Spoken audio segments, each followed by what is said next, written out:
주님께서 여러분과 함께 또한 사제의 영과 함께 요한이 전한 거룩한 복음입니다. 주님 영광 받으소서. 그때 요한이 자기 제자 두 사람과 함께 서 있다가 예수님께서 지나가시는 것을 눈여겨보며 말하였다. 보라, 하느님의 어린 양이시다. 두 제자는 요한이 말하는 것을 듣고 예수님을 따라갔다. 예수님께서 돌아서시어 그들이 따라오는 것을 보시고 무엇을 찾느냐 하고 물으시자 그들이 랍비 어디에 묵고 계십니까? 하고 말하였다. 랍비는 번역하면 스승님이라는 말이다. 예수님께서 그들에게 와서 보아라 하시니 그들이 함께가 예수님께서 묵으시는 곳을 보고 그날 그분과 함께 묵었다. 때는 오후 4시쯤이었다. 요한의 말을 듣고 예수님을 따라간 두 사람 가운데 하나는 시몬 베드로의 동생 안드레아였다. 그는 먼저 자기 형 시몬을 만나 우리는 메시아를 만났소 하고 말하였다. 메시아는 번역하면 그리스도이다. 그가 시몬을 예수님께 데려가자 예수님께서 시몬을 눈여겨보며 이르셨다. 너는 요한의 아들 시몬이구나. 앞으로 너는 케파라고 불릴 것이다. 케파는 베드로라고 번역되는 말이다.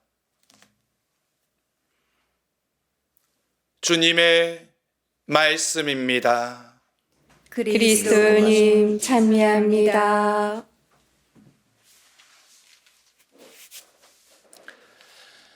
찬미 예수님, 찬미 예수님. 전례력으로 지난 주일 주님께서 공적으로 이 세상에 구세주로 드러나신 사건을 기념하는 주님 공연 대축일과 그 다음 날인 주님 세례 축일을 마지막으로 성탄 시기는 끝이 났습니다. 이제 그리스도의 삶 전체를 통해 드러난 구원의 신비를 기억하며 경축하는 연중 시기가 시작되었습니다.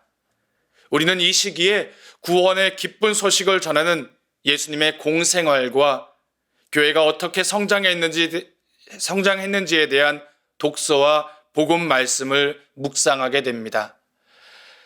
오늘 연중을 시작하는 첫 주일에 하나님께서 교회를 통해 들려주시는 말씀의 핵심 주제를 부르심이라고 정해보았습니다.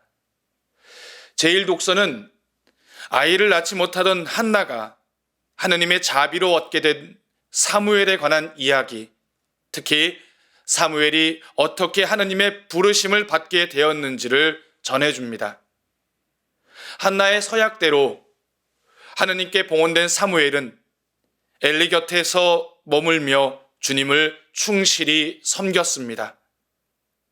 어느 날 사무엘이 하나님의 괴가 모셔진 성전에서 잠을 자고 있는데 사무엘을 부르는 음성이 들려옵니다.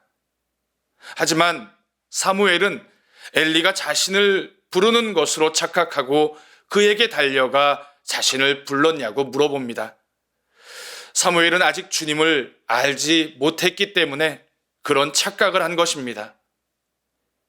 이런 일이 3차례나 일어나자 엘리는 그제야 하나님께서 사무엘을 부르시는 줄을 깨닫고 다시금 그 음성을 듣게 되면 주님 말씀하십시오.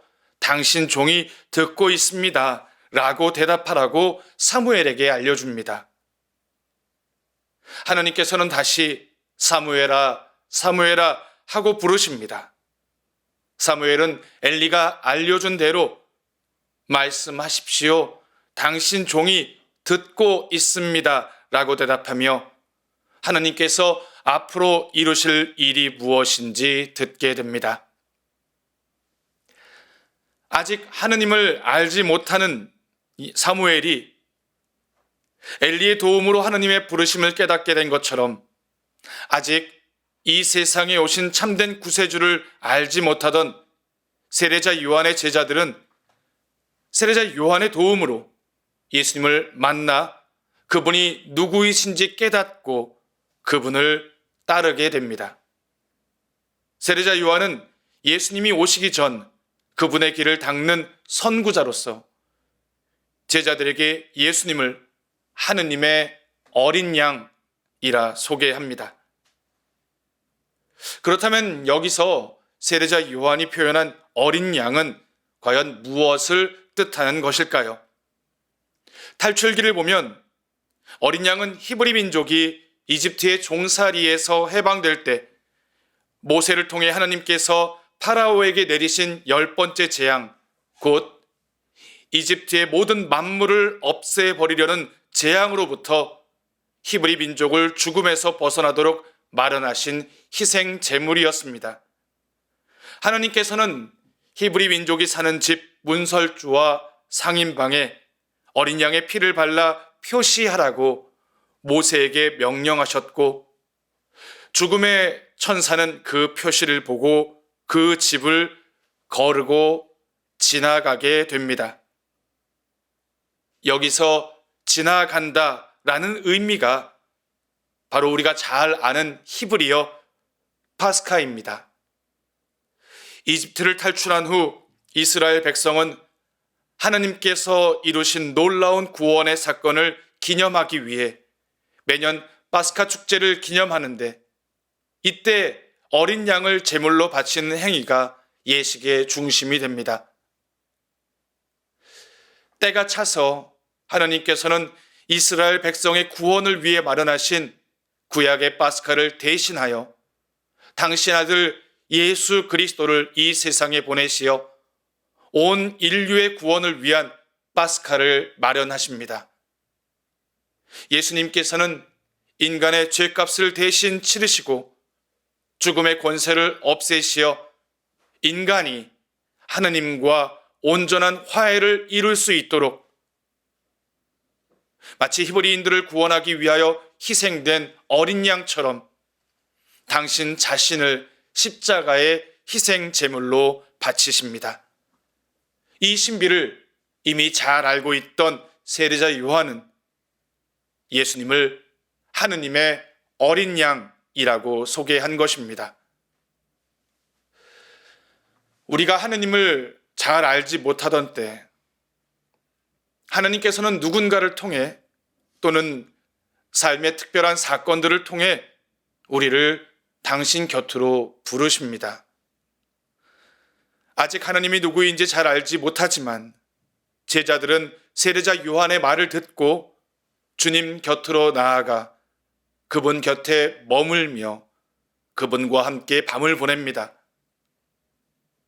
그리고 그들 가운데 훗날 12사도가 된 안드레아는 예수님께서 메시아, 곧 그리스도이심을 깨닫고 자기 형 시몬 베드로에게 달려가 우리는 메시아를 만났소 라고 외치며 자신이 체험한 놀라운 신비를 증언합니다.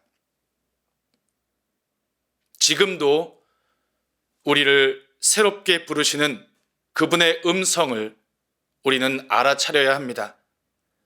행여 아직 주님이 누구이신지 몰라서 그분의 목소리를 알아채지 못하는 이들이 우리 주변에 있다면 우리는 엘리처럼 세례자 요한처럼 그들을 주님께로 인도해야 합니다. 그리고 그분의 부르심에 주님께 나아가 그분 곁에 머물며 그분께 젖어들어야 합니다. 그래야 우리를 부르신 분이 바로 우리를 구원하신 구세주라는 그 사실을 깨달을 수 있습니다.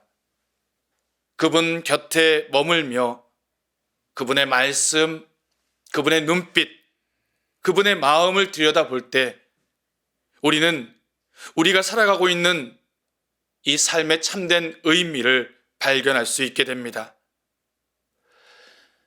저는 지금 가톨릭대학교 문화영성대학원이라는 곳에 발령을 받아 직접 하느님의 말씀과 신비를 전해주고 가르치는 직무를 수행하고 있습니다. 가르침을 전해주는 사람이나 전해받는 사람 모두 공부란 참 쉽지 않다는 사실을 매 순간 느끼곤 합니다. 하지만 주님을 찾고 주님의 말씀과 교회의 가르침을 묵상하고 공부하는 그 모든 시간이 바로 주님 곁에 머물고 그분의 말씀에 귀를 기울이며 그분께 온전히 젖어드는 시간임을 매 순간 또 새롭게 느끼게 됩니다. 오늘 이 자리를 빌어 주님께서 여러분을 늘 부르고 계심을, 그 부르고 계신다는 사실을 알고 싶으신 분들, 또 늘 주님을 새롭게 만나고 더욱 깊이 그분을 알아가고 싶은 영적인 갈증을 느끼는 분들이 계시다면 와서 보아라 라고 제자들을 초대하신 예수님의 말씀처럼 가톨릭대학교에서 운영하는 문화영성대학원의 문을 두드려 보시라고 말씀을 드리고 싶습니다. 물론 두려워하지 않으셔도 됩니다.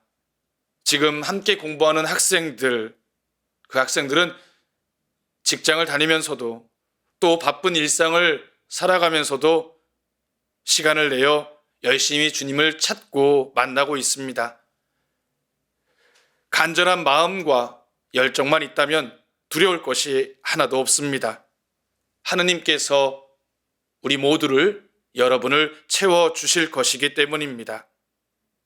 물론 꼭 문화영성대학원이 아니라 해도 여러분 모두 삶의 순간마다 주님의 음성을 놓치지 마시고 그분의 부르심에 응답하며 그분의 말씀을 묵상하고 또 공부하는 그런 성숙한 신앙의 길을 올 한 해 만들어 가시기를 기도합니다. 아멘.